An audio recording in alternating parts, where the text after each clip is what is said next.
गर्भ जंत्रणा सही जन्म देइथिबा शिशुको एपरी अलड़ा भावे पकाई देई पळाइला माँ। ଯେଉଁଠି ଲୋକମାନେ ଅଳିଆ ପକାନ୍ତି ସେହିଠାରେ ହିଁ ନିଜର ନବଜାତ ଶିଶୁକୁ ପକାଇ ଦେଇ ପଳାଇ ଯାଇଥିଲା ମା। ତେବେ ଲୋକଙ୍କ ନଜର ସେହି ଶିଶୁ ଉପରେ ପଡ଼ିବା ବେଳକୁ ଶିଶୁଟିର ମୃତ୍ୟୁ ହୋଇଯାଇଥିଲା। ରାୟଗଡ଼ାରେ ପୁଣି ଦେଖିବାକୁ ମିଳିଛି ଏହିଭଳି ହୃଦୟ ବିଦାରକ ଦୃଶ୍ୟ। ସହରର ଗୋଦାବରୀଶ ନଗର ତଥା ରାୟଗଡ଼ା କଲେଜ ପଛ ପାର୍ଶ୍ୱ ବିଚ୍ ରାସ୍ତାରେ ଏକ ନବଜାତ ଶିଶୁ ପଡ଼ିଥିବା ସ୍ଥାନୀୟ ଲୋକେ ଦେଖିଥିଲେ। ପରେ ପାଖକୁ ଯାଇ ଶିଶୁଟିର ମୃତ୍ୟୁ ହୋଇଥିବା ଜାଣି ଟାଉନ ଥାନା ପୁଲିସକୁ ଖବର ଦେଇଥିଲେ।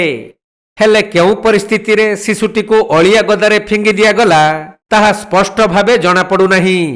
ଯଦି ଶିଶୁଟିର ଘରେ ମୃତ୍ୟୁ ହୋଇଥିଲା ତାହେଲେ ବିଧି ଅନୁଯାୟୀ ମାଟି ଖୋଳି ତାକୁ ପୋତି ଦେବା କଥା, କିନ୍ତୁ ସେପରି ନକରି ରାସ୍ତା କଡ଼ରେ ଫିଙ୍ଗି ଦିଆଯାଇଥିବାରୁ ହୁଏତ ଶିଶୁଟି ଅବୈଧ ବୋଲି ସନ୍ଦେହ କରାଯାଉଛି।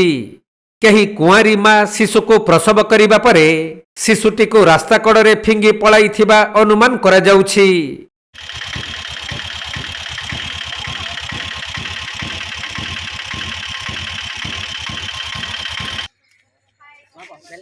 ରାୟଗଡ଼ାରୁ ପ୍ରଫୁଲ୍ଲ କୁମାର ବେହେରାଙ୍କ ରିପୋର୍ଟ, କୋଣାର୍କ ଲାଇଭ୍।